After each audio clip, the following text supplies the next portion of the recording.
Bonjour à tous. Dans cette nouvelle vidéo, on va comparer deux machines qu'il y a dans l'atelier, donc la Mira 7S d'Ion Laser et la ACC Tech qui est ici. Donc c'est pas des machines de la même catégorie, puisqu'on a une qui fait 180 cm par 130, une qui fait 70 par 50 cm, mais on va pouvoir quand même comparer des points importants comme la qualité des composants, comme la vitesse, voilà, donc j'ai choisi 16 points. Donc d'abord, on va faire un comparatif rapide, comme ça si vous voulez parler de toute la vidéo, vous irez plus vite. Et ensuite, je vais aller voir point par point, on va comparer. Allez, c'est parti, on y va.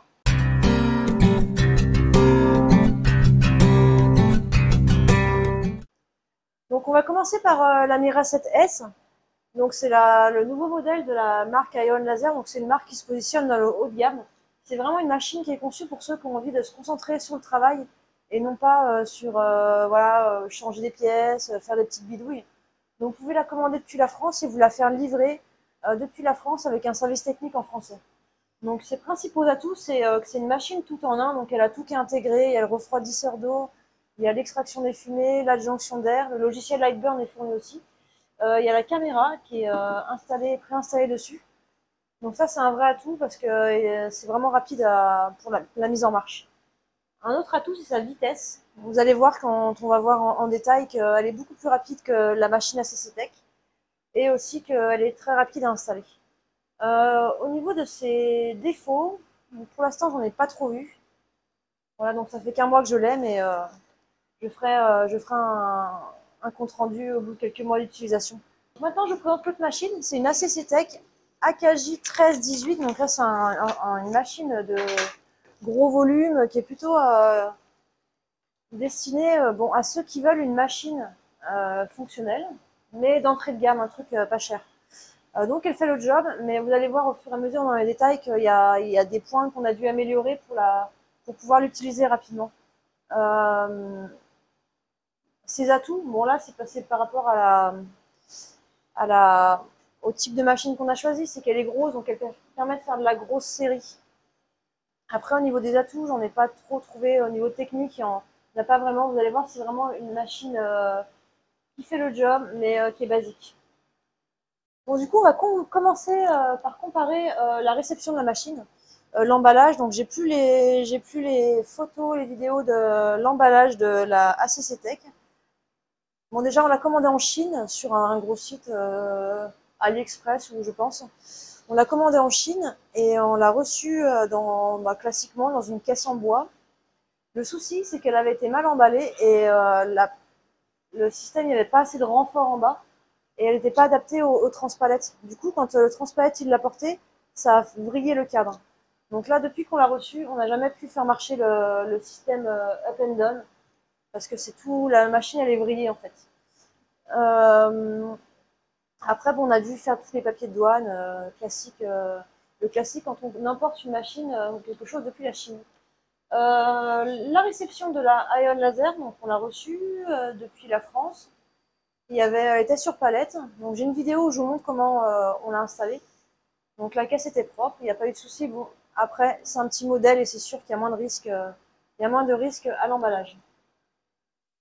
Le deuxième point de comparaison, c'est le SAV.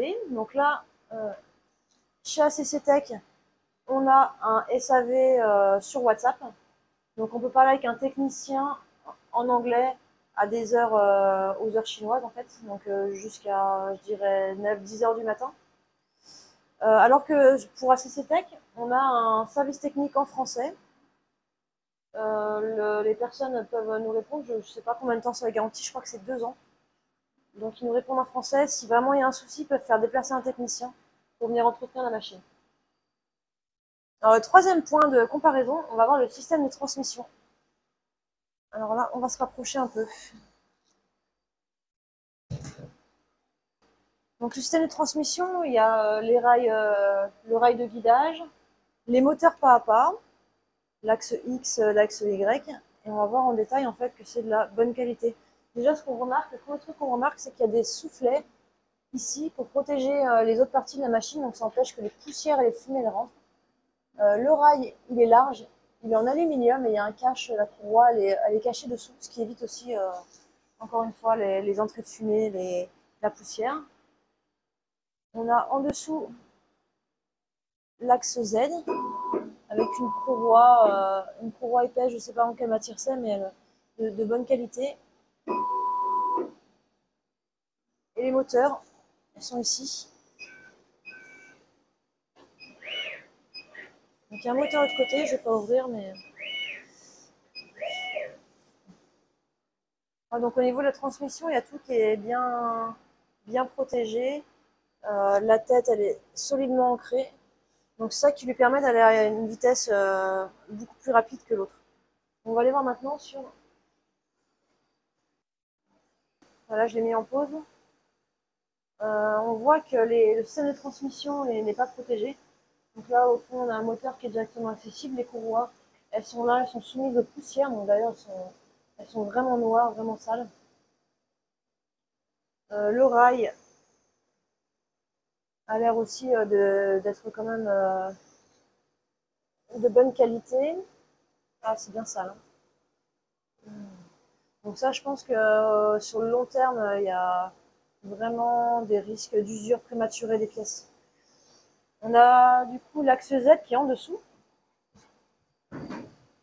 Voilà l'axe Z. Là, on voit les courroies et les moteurs. Donc il y en a deux puisque la machine est une très grande surface de travail. Il faut 2 moteurs pour pouvoir la descendre. Mais là, Christophe les a démontés parce qu'elle n'a jamais fonctionné à cause du problème de la réception. Et là, on voit des courroies qui sont fines, relativement fines, surtout si on compare par rapport à celle de la Mira 7. C'est une toute petite surface de travail, mais là, il y a une courroie beaucoup plus, qui semble beaucoup plus durable. Bon, on va passer maintenant au schéma optique, voilà le changement de miroir et puis le changement de tube. Donc là, sur la CCTech, on a les 3 miroirs qui sont placés sur des supports. Donc pour changer les miroirs, il faut dévisser et enlever le miroir. Donc c'est un système classique qui fait bien le job. Christophe me dit que c'est elle est assez rapide à régler. Elle est assez rapide à régler. Le gros problème sur cette machine, c'est les supports de tubes. Alors voilà, on a l'arrière de la machine et donc là il y a les supports, on voit les supports de tubes qui sont des pièces en plastique. Christophe a rajouté dessous des cales parce que la première fois qu'il l'a changé, ça lui a pris vraiment longtemps parce qu'en fait le tube il doit se régler à la bonne hauteur pour pouvoir ensuite refléter sur le premier miroir, puis le second, puis le troisième. Donc ça lui a pris des jours de changer ce tube. Et bon, on change pas tous les jours, mais quand même c'est bien d'avoir un système utile. Il a aussi changé les vis parce qu'elles étaient trop courtes.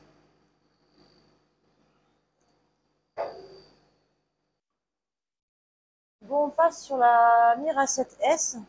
Donc là, on a un système un peu différent. Là, il y a les supports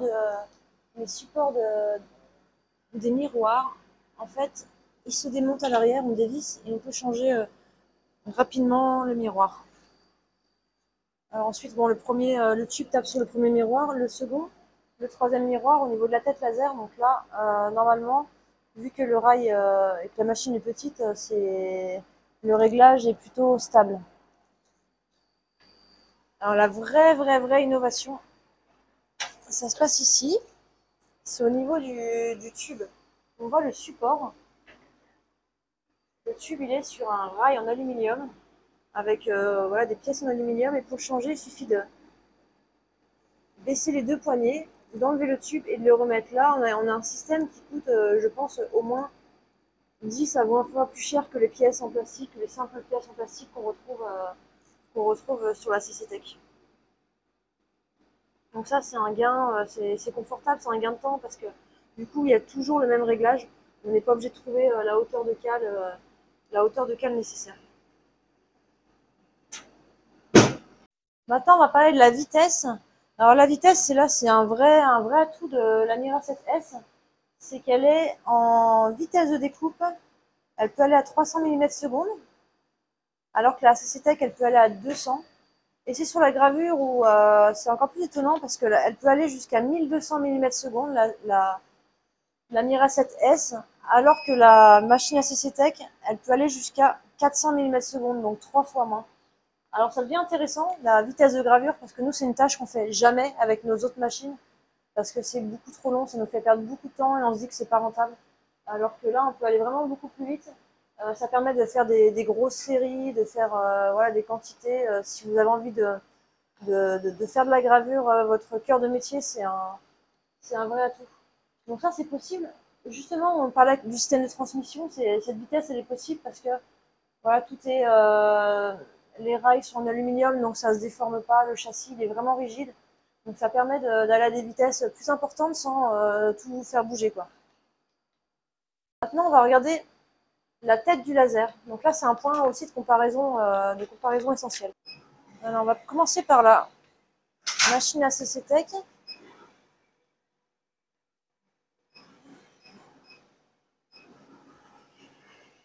Voilà, donc là, on a une tête classique, on va dire, une tête qu'on retrouve sur n'importe quel site comme Poudre à laser, donc avec le miroir qui se met ici, donc dans cette partie, la lentille à ce niveau, une buse en bas.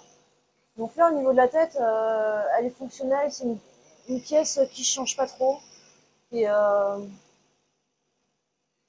voilà, qui est de bonne qualité. D'origine, on avait l'autofocus, donc c'était un petit pointeur rouge, mais on l'a enlevé parce que finalement, c'était pas super précis, pas super pratique. Donc Christophe, il utilise des cales.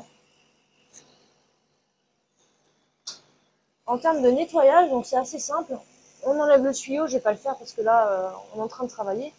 On enlève le tuyau, on dévisse, on lave la lentille et on repositionne le tout. Alors par contre, si on change de lentille, si on met une autre focale, il faut changer cette hauteur, il faut changer ce réglage. Alors sur la Mira 7, on est sur une tête totalement différente. Bon déjà, elle est plus compacte. On a voilà tout, il n'y a rien qui dépasse, il n'y a pas les tuyaux qui dépassent.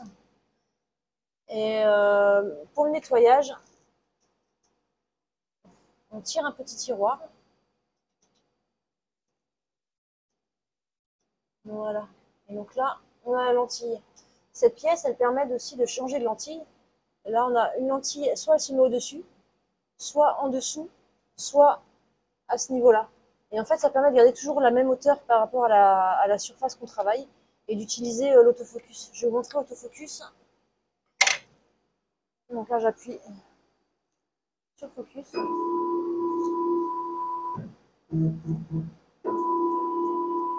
Voilà, donc là, il a trouvé la hauteur idéale en fonction de la lentille qu'on a et du matériau. Au niveau de cette tête, voilà, pour l'instant, on n'a pas eu de soucis. Je pense que c'est une pièce fiable. On verra sur le long terme. Donc là, le vrai atout, c'est qu'elle ne bouge pas du tout. Sur l'autre, je vais vous montrer, enfin, je ne vais pas montrer, ouais. Mais sur l'autre, il y a un tout petit peu de jeu, donc ce qui crée des vibrations quand ça grave à haute vitesse. Là, on va passer à la table de travail. Donc ici, la table de travail, ce sont des lamelles, sachant qu'on a un nid d'abeilles donc on a retiré, qui a été fourni avec. À la base, ils voulaient nous envoyer un nid d'abeilles qui fait toute la taille, donc là, ça allait être trop lourd. Christophe a demandé qu'il nous envoie 2 nids d'abeilles voilà, pour pouvoir les manipuler plus facilement. Là, il y a quelque chose qu'on voit, alors on voit pas trop, j'ai des pièces en dessous, je vais en enlever. Voilà, donc en dessous, on a un tiroir pour recevoir les différents déchets de découpe. Mais franchement, ça ne sert pas à grand chose. Parce que quand on ouvre le tiroir, là je ne peux pas le faire parce que maintenant il a rajouté une extraction, on en parlera un peu plus tard.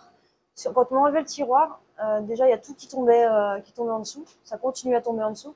Et de toute façon, il faut balayer tout le tour de la table pour faire tomber dans le fameux tiroir.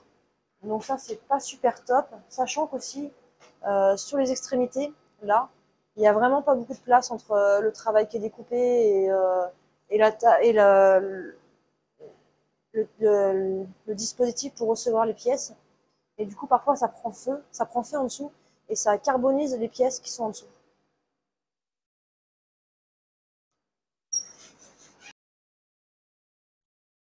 Alors, sur la Mira 7, on a une table un peu différente. Ils appellent ça une table multifonctionnelle. Donc, on a le nid d'abeille qui est là, qui peut se retirer. Et en dessous, on a des lamelles. Donc nous, on a mis en mode... Ah, je peux bouger. Donc on peut retirer le nid d'abeille. En dessous, on a des lamelles. Là, elles sont en mode lamelles, mais en fait, on peut mettre en mode table de gravure. Donc il y a une table de gravure avec des graduations.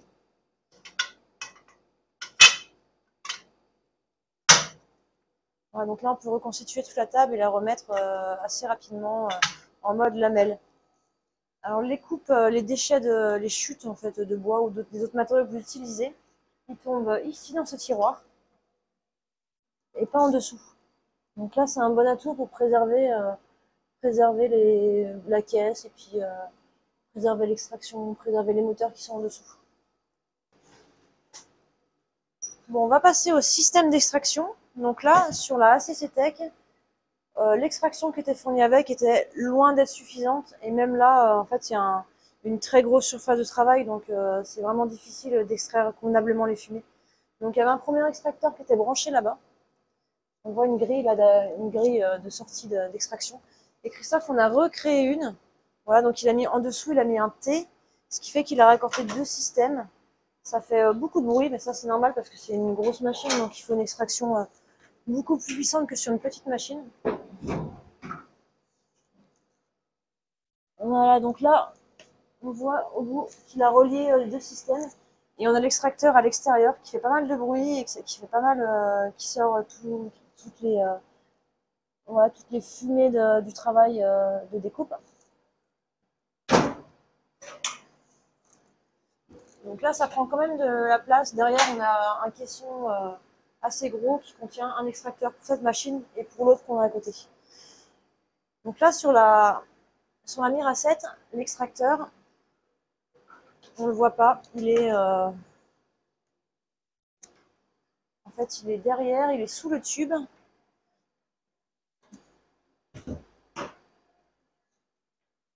Donc sur la Mira 7, l'extraction, on a une extraction qui se situe ici et une extraction qui se situe ici. Donc elle se met en marche uniquement quand il y a des tâches qui sont lancées, donc ça permet de faire des économies d'énergie. Et l'extracteur, il est directement intégré dans la machine, ce qui permet de gagner de la place. Et franchement, il est vraiment pas trop bruyant. J'ai pas regardé ce que c'était, un jour je vais démonter quand même. Alors on passe maintenant à l'adjonction d'air sur la ACC Tech. L'adjonction d'air, c'est le tuyau qu'on voit au niveau de la tête qui est là. Voilà, donc l'adjonction d'air, ça permet de dissiper les fumées, de dissiper les flammes. Donc pour le bois, c'est bien d'avoir une adjonction d'air suffisante. Donc sur cette machine, nous on a une pompe extérieure, voilà, qui est ici. Donc ça fait pas mal de bruit. Je sais pas si vous entendez, et ça vibre. Du coup, on a mis une plaque dessus pour pas que ça fasse vibrer tout le sol. Et là, c'était fourni avec et elle était suffisante. Sur la Mira 7, c'est pareil, on a une pompe. Là, elle est intégrée dans le châssis et elle tourne que quand la machine est en fonctionnement. Alors l'entreprise a créé un système qui permet de moduler l'entrée d'air. Donc là on a 0,5 et ici on a un petit contrôle qui permet de couper carrément la pression ou de l'ouvrir au maximum. Alors moi je trouve que la pompe elle est pas vraiment suffisante, en tout cas pour le bois. Donc on va en rajouter une. Et là ils ont prévu en fait une entrée ici pour une pompe qui va être du coup dirigée, qui va être couplée à l'autre et qui va pouvoir être dirigée avec le même variateur. Alors ensuite, les deux machines ont aussi un système de contrôle différent. Là, sur ACC Tech, on a un système de contrôle Ruida.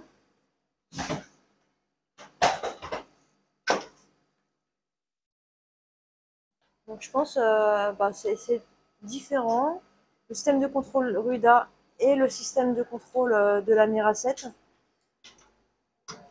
Ils ont à peu près les mêmes fonctionnalités. Donc on va avoir un bouton d'origine, un bouton stop et start, un bouton pour cadrer la tâche qu'on est en train de faire, des différents éléments pour abaisser ou monter la table de travail.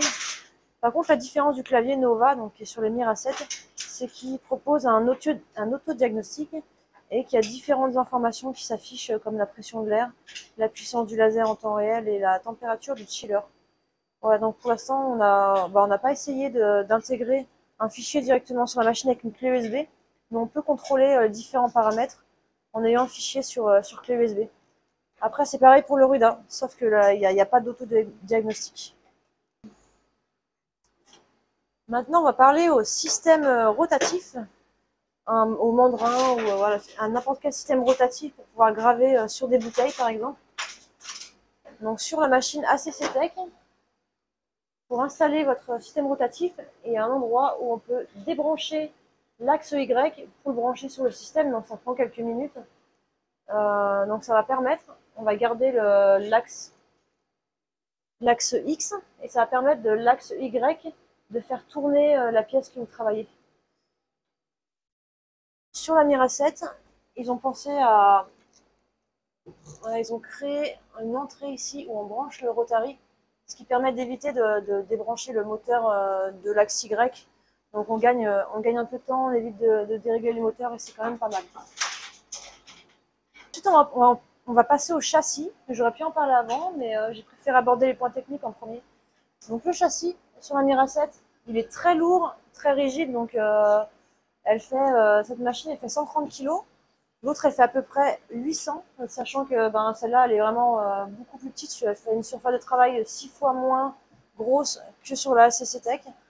Donc elle est rigide et cette rigidité ça permet qu'elle soit plus durable, mais aussi que la transmission reste bien réglée. Donc là, on voit qu'il y a vraiment eu un effort au niveau de la conception. Voilà, donc là, c'est pareil, j'ai pas vu sur d'autres machines. Je vous montre, quand on ouvre le bas, voilà, donc là, elle reste accrochée. C'est quand même pas mal parce que sur l'autre machine, on est obligé de lever et d'enlever, donc ça prend de la place, on l'a dans les pattes, on sait pas quoi en faire. Là, il y a un truc qui est pas mal aussi, c'est qu'on peut utiliser la machine comme ça, en mettant une pièce de grande longueur. Je vais vous faire un exemple. Voilà, donc ça, si je veux avoir quelque chose qui est plus grand que ma table de travail, il me suffit de laisser ouvert, donc je peux travailler. Et j'ai même un tiroir sur l'arrière que j'enlève, donc je peux faire vraiment des pièces qui sont traversantes. Au niveau du châssis, donc la ACC Tech, elle a un gros défaut, c'est qu'ils n'ont vraiment pas adapté l'épaisseur de tôle au dimensionnement de la machine. Je pense qu'il aurait fallu 2 portes déjà, vu la surface. 2 portes, ça aurait été bien. Là, il y a tout qui brille, regardez quand j'essaie de la remettre.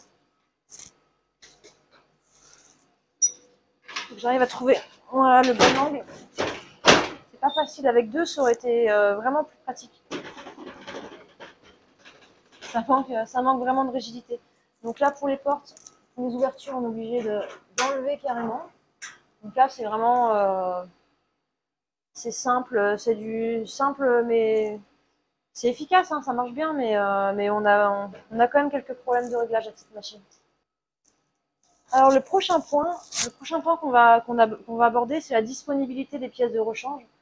Alors là, dans notre comparatif, pour une fois, la ACC Tech, elle va vous permettre d'avoir plus facilement des pièces de rechange. Pourquoi? Parce que la tête, c'est du basique, le tube, c'est du basique, tout est du basique en fait, les moteurs, le power supply, les courroies, c'est tout du basique, du standard. Parce qu'ils ont essayé de faire une machine au moins chère, donc ils ont pris les pièces les plus simples. Donc là, c'est quand même bien, si vous avez besoin de faire de la maintenance, vous ne vous posez pas de questions, vous avez des pièces de rechange. Alors sur la Mira 7, ça va être plus problématique, je pense, bien que les entreprises, elles s'engagent à fournir des pièces pendant un petit moment, parce que la tête laser, c'est pas une tête standard. Donc là, on va être obligé de passer par Ion Laser pour se fournir dans au moins la tête et les supports de tubes, même si c'est quelque chose qu'on changera jamais. Par contre, tout ce qui est moteur, power supply, tout ça, c'est du standard. Lentilles, c'est du standard. On peut acheter aussi si on veut.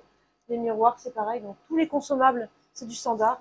Il y a juste quelques points qui font qu'on va être quand même dépendant de l'entreprise sur la maintenance sur le long terme. Alors maintenant, on va passer à la caméra. Donc, la machine, la Mira 7 est équipée d'une caméra qu'on voit ici. On voit pas trop, mais on voit ici. Donc, ça permet de placer exactement où on veut les pièces qu'on veut travailler, même de créer dessus. Je mettrai une petite vidéo. Passer. Ok, donc là j'ai une raquette de ping-pong que je voudrais graver.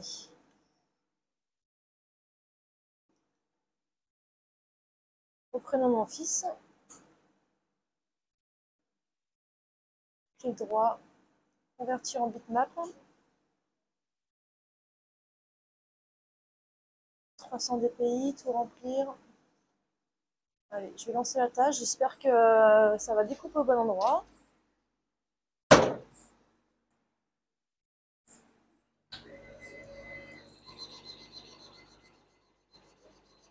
La CCTech, elle n'est pas équipée d'une caméra de série. Par contre, on peut en installer une. Et donc, il y a Lightburn qui propose des caméras. Ça va coûter entre 160 et 200 euros. Et après, il faut encore faire le câblage et la connexion sur le RUIDA, etc. Donc, c'est quand même pratique si c'est déjà installé sur la machine. Alors, prochain point, la sécurité. Donc, elles n'ont rien à voir en termes de sécurité. Je pense à la sécurité, déjà la porte. Celle-ci, elle est beaucoup plus rigide. Donc, elle fait mieux son rôle de porte coupe-feu.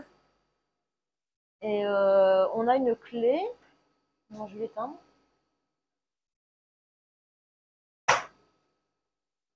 Donc, on a un jeu de clés qui permet de fermer la machine à clé. Donc, pour pas que si vous avez des enfants ou des collaborateurs qui n'ont pas le droit d'y accéder, on peut fermer les différentes parties. Donc, le devant, l'arrière, là où il y a le tube. Et ces clés permettent aussi de mettre en route la machine. Donc là, on a une machine il y a une classe particulière, classe 2, qui... C'est ça, c'est classe 2 ? Classe 1. On a un laser classe 1 qui, avec des capteurs qui vous empêchent d'utiliser la machine si ça s'est ouvert, ou sur le côté là, parce qu'on a, on a le laser qui passe dans les miroirs de l'autre côté. Alors sur la SCCTech, on n'a pas de sécurité particulière. Donc quand on ouvre la machine, quand on règle, si elle tourne en même temps et ça ne se coupe pas, donc là il y a des risques, de se prendre si on oublie, si on est un petit peu dans la lune, il y a quand même plus de risques avec la machine SCCTech. Alors on va finir avec les petits détails en fait. Là par exemple, sur la SCCTech, quand elle arrivait, on avait de nombreuses vis qui étaient manquantes sur plein d'endroits, donc on a dû rajouter des vis. On a vu que celui qui avait... on a imaginé que celui qui avait travaillé dessus, il était un peu pressé, donc il a fallu qu'il... Et les vis n'étaient vraiment pas insérées droites. Donc il y a un contrôle qui est plutôt moyen au niveau de la chaîne de production. Il y a un truc qui nous a choqué. Là on voit bien parce que c'est allumé.